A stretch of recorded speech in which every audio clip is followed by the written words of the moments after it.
What we had talked about is the Y chromosome. The Y follows the male line, and you can see the blue on the left-hand side here.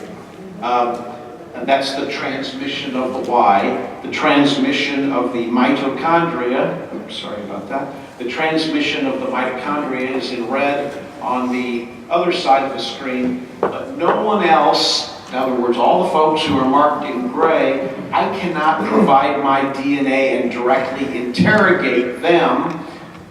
At least I couldn't with the Y chromosome and with the mitochondria in 2000 when I started this business. Only in 2010, when autosomal testing started to become more technically capable and more popular, could you find if you're related to the people in the center. Now, let's talk a little bit science for a moment. There are two kinds of DNA that we're going to talk about, that we can talk about in genetic genealogy or genetic anthropology. Number one, on the left-hand side, it says SNP. That stands for single nucleotide polymorphism. That's just a single base pair change, a copying error that takes place in the genome. You can use that to identify people that you are related to thousands of years ago. On the right-hand side, there's something that's called an STR. That stands for a short tandem repeat. It's a genetic stutter, and we use that to identify people who are related to us within a couple of hundred years. What you're looking at now is a tree of mankind. This is called a phylogeny. A phylogeny is a theoretical construct of how evolution has taken place for a species. So this is the Y chromosome phylogeny. You can see that it started in Africa about 100 to 200,000 years ago, and there's a branch called A, and A had another son who had some more children. We call them B, C, D, and E. In other words, those branches all come from that bifurcation point. And essentially, there is geographical specificity to these letters. So if you're from haplogroup A, you're male, you're from haplogroup A, you're probably from southeastern Africa. If you are D, D today is found in Japan, and it's found in the mountains of Tibet. If you are F, you're from the Caucasus. If you are H, you're from India. I was the first group of men to come into Europe about 40,000 years ago. Their ancestors probably did in the Neanderthals, either because they beat them or they outcompeted them for resources in a world that was getting colder and food was becoming in shorter supply. J is typically found in the Middle East, and I'm going to come back to this in a few minutes, but this tree is really fundamental to understanding I would say, anthropology and the DNA of the Jewish people. So let's look at historians' claims that I think are at odds with genetics. Has anyone here read the book, The 13th Tribe? Has anyone heard of the book, The 13th Tribe? Okay, there we go. Thank you. So there was this fellow named Arthur Koestler, and Koestler had a theory. He believed that Ashekanzi Jews, that European Jews, were not descended from the Judeans of antiquity, but they were converted in the 8th or 9th century from a people called the Khazars, who had their kingdom between the Caspian Sea, the Black Sea, and all the way north to Kiev. Now, his claim, or his goal, was actually somewhat lofty, because he felt that if he could prove that Ashkenazi Jews were not Semites, that he could end anti-Semitism. And so his goal was to prove that Ashkenazi Jews were in fact descended from these folks in the Khazarian Empire. The counter argument is that only the Kagans or only the kings of that empire converted to Judaism, but that the people, in fact, themselves did not. So I suppose that was okay at the time. That was during the 70s. There was no genetic record that could be used. And so he had a theory, and and it was kind of new and romantic, and it was about the Jews, which means that all the newspapers were going to pick it up and write something about it, whether they knew anything about this or not, and generally not critical, but complimentary is the way most of those articles came out. But that kind of talk and thinking, unsubstantiated in the eyes of other people, can become something rather ugly. I give you, for example, this guy Tex Marr, who lives in my home state of Texas. He's an Austin, Texas-based conspiracy theorist and pretty well-known anti-Semite.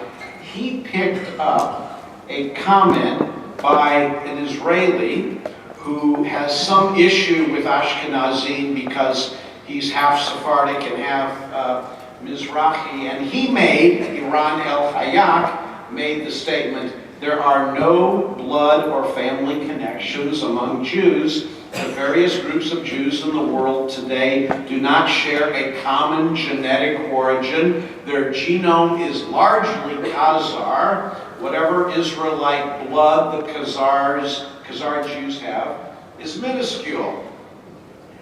That concept has become a polemic, both for the ultra left, as well as for the Arabs, in an attempt to discredit the first and second Aliyah back to Israel in the late 1890s. And that whole concept produces things like this. And this is why I'm here today. There's got to be a reason that AIPAC has asked me to come and speak now 3, 4, 5 years. And it's because I'm standing here telling you it's not BDS. It's BDDS. The goal is boycott, divest, delegitimize, and sanction. The only country I ever hear anyone question its right to exist is Israel. No one says that about Papua New Guinea or France or Somalia, but Israel, almost a special case. And when you have scientists or thinkers who are saying that the first and second Aliyah were bankrupt by people and led by people who were really Eastern Europeans and not Middle Easterners, it all tends to knock that idea that our ancestors who went to Israel when it was still Palestine were returnees, which has been our claim. And so what I'd like to do is I'd like to introduce to you Professor Shlomo Sand. Professor Sand was born in a displaced persons camp in 1946. His parents were communists, yet they decided to move to Israel when it became a country in 48 or 49. He has his MA in French history. He has his PhD in Marxism. He's a professor, maybe, I think still a current professor of art history at Tel Aviv University. He wrote the books, The Invention of the Land of Israel and The Invention of the Jewish People. And when asked, why did you come back to Israel? He said, amazing statement, he said the coffee scene in Dizengoff in Tel Aviv was so great that it was irreplaceable and he had to come back to Israel. He has renounced his Judaism. He proudly says it on his Wikipedia page. But when I went to his Wikipedia page a few years ago, and actually in 2009, I found the most amazing quote that for the last 10 years I have not been able to get it out of my mind. What he said was There is no racial or ethnic basis for being Jewish any more than there is for being Christian or Muslim. And the great majority of those who consider themselves Jewish today are descended from converts in Central Asia, Eastern Europe, and North Africa, not from ancient Hebrews mythically expelled from the Holy Land by the Romans, and hence are in no sense ethnic Semites of Near Eastern origin or ethnic anything else. And he's talking about 90% of you in this room. This is the way he looks at you, and this is the way he looks at me. Collectively, this is the way he looks at us. So I just happen to sit as the president of a genetic genealogy company on a treasure trove of data. And I took advantage of that fact.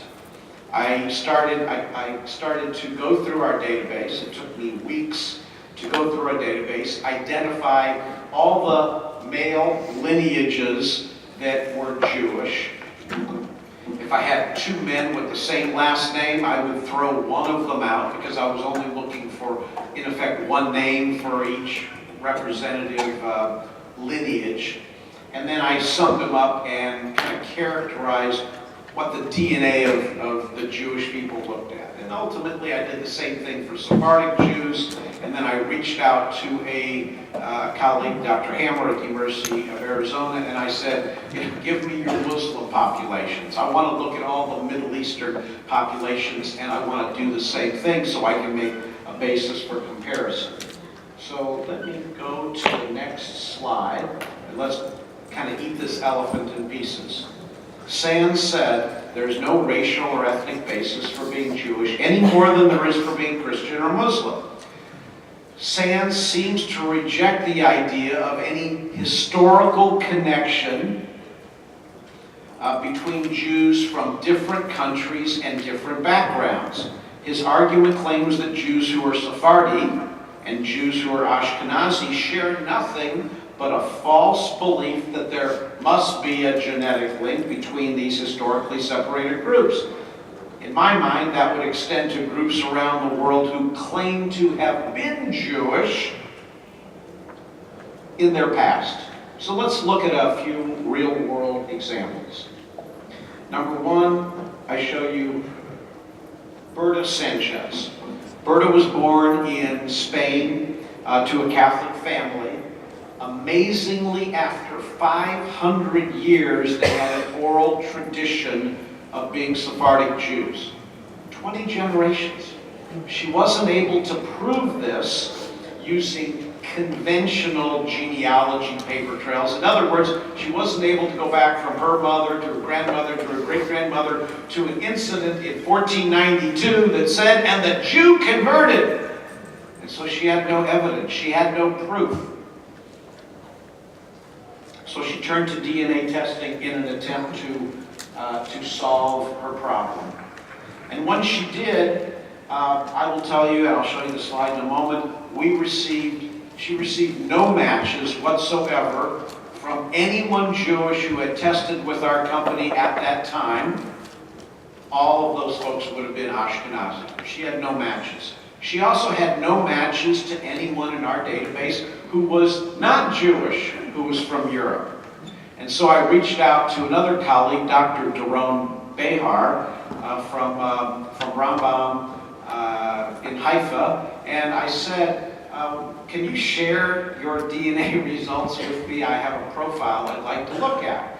So he sent me about 2,000 samples of Sephardic Jews from all the countries whose land masses touch the Mediterranean, and the same thing with their non-Jewish populations. And when we got the results back, Berta, who didn't match anyone in my standard DNA database, matched 2 people from Algeria, one person from, one person from Bulgaria, and at that time, 5 people from Turkey, none of whom lived in Bulgaria, Algeria, or Turkey. They all lived in Israel, because they all had moved as Jews to Israel after the founding of the state. Now, since that time, we have found some additional samples, and you can see them here. We have one match that was found to Berta's DNA found in Cuba, one found in Germany, 2 found in Spain, a couple more found in Italy, another one found in Morocco, all places that we know Sephardic Jews went when they quit Spain in 1492. And then 4 samples now that she matches in Spain, representing families, I believe, like Berta's, who chose to stay in Spain, converted to Catholicism, probably expecting that the Spanish government would come to their senses like most other governments did when they exiled the Jews and said, for a tax, you can come back into the country, but it never happened in this case. And so Berta's family had this oral tradition, but none of the other non-Jews here have that oral tradition. It's been lost in time as they have been dispersed around the world. But you can run and you can try to hide, but not if you take a DNA test. A DNA test can reveal amazing facts once we start scratching the surface. Now, has anyone here been to or heard of the island called Majorca? Okay. Has anyone heard of a population called the Chewetas? No? So Cheweta means rib, and in 1450s the Chewetans were forcibly converted on the island of Majorca to Catholicism. Although they stayed in their little ghetto, they lived together, they stayed like that, and they retained their businesses, which means that now these Catholics, rather than these Jews, were silversmiths and goldsmiths, living in Majorca. However, the situation for the Majorcans was such that they married within, because the old Christian community wouldn't marry with this new Christian community, so they were still stigmatized. To prove how Catholic they were, these Chewetas, Cheweta means rib, they used to stand in the doorposts of their house and gnaw on pork ribs to show their neighbors that they were just as Catholic as they were. So I've written to this fellow Javier Caldes from Majorca, and he says, unfortunately, since the Inquisition, it was too dangerous to be a Jew in Majorca, and no one would talk about the subject. The conversion was so enforced, and for so many years, that the Chewetas, let me pull up that slide for you, that the Chewetas had to show that they were very religious in the Christian faith, even though they were not accepted in society until this day. So all I've learned from Judaism is what I've studied on my own. I see all this heritage as a responsibility to do something to go back to my roots. I'm not married yet, and really it would be great to have a Jewish wife. In that way, Judaism would be important again in my family, and my kids would be Jewish. All back to the way it was. And then I wrote him a year later. I asked him how much genealogy work you've done. He said, yes, I even have my family tree done to the 1500s. And all of my ancestors on my mother's side have combinations of the 15 Chewetan surnames. As you know, there was a lot of endogamy, which means marriage within, as they did not marry with other people with non-Jewish backgrounds. My grandmother, a Cheweta on both sides, mother and father, was the first to marry a non-Chewetan since the forced conversions of the 1500s. If you see the matches in her mtDNA, it looks like a shul directory, as does mine. And so here's the interesting thing. When we look at his DNA, I've circled it there, it's from a group called ROA2M.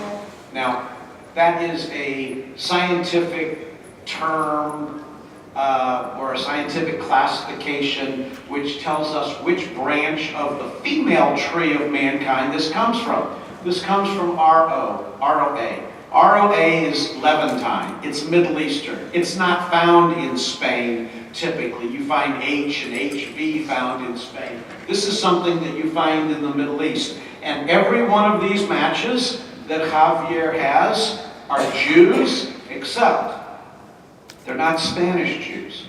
Probably because I don't have enough Spanish Jews in my database, which means these are Ashkenazi Jews.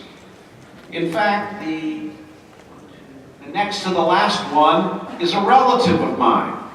And so we have a descendant of forced converts living in Majorca whose female DNA matches Ashkenazi Jews, which means that likely the best, like Occam's razor, the most simple solution is generally the correct solution, would say that this DNA was in the Middle East and it dispersed, thank you, it dispersed both to the Levant, from the Levant to Spain, and it also ended up in Eastern Europe via a different route. And when you look at the countries that these folks have come from, you can see all of his matches are Eastern European.